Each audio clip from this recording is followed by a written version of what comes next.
Зерноуборочный комбайн в ГУПе «Магаз» работает на полную мощность. Сложная машина выполняет сразу 3 функции – жнет, молотит и веет. За рулем этой махины сидит Ислам Хидриев. Работать в такую жару, конечно, нелегко, делится водитель, но трудиться во благо населения им только в радость. Вей мягко, холдалар я аж кайгиш дагр, вей бусул вежериш, нижиш, масняны, дагр дигдер дигертиш дух, делай дух. Часку 9 примерно хоз яугл хаятри, 9 часов хоз яугл хамиятни влагивать, проверки, влаг футбол, таджи маркет, адул выступа, болби. Хай аккуратно, хоз адул дали, дружно, хоз хай дези деш, хай болби, дух, дух. Элитная пшеница сорта Танаис в этом году родилась на славу, признаются аграрии. 150 гектаров были засеяны в сентябре прошлого года, и сегодня в ГУПе пожинают плоды со своих полей. С 1 гектара получается собрать от 35 до 40 центнеров пшеницы.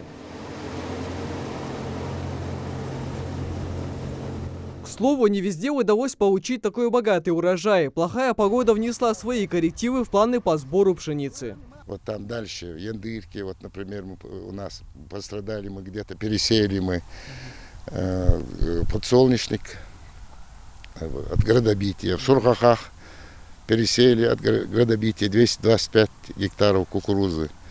Мы нанесен ущерб, но все равно мы не сдались, быстро организовали, посеяли, пересеяли.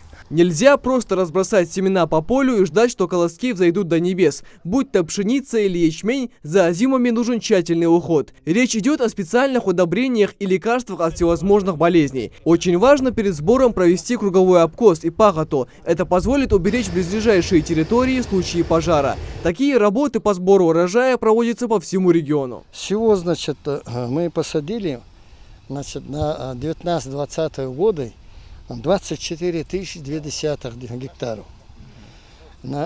Из них, значит, пшеница 11 000, а зимой, значит, тоже где-то зимая пшеница, из них 13 000, а зимой ячмень, значит, составляет где-то 11 000.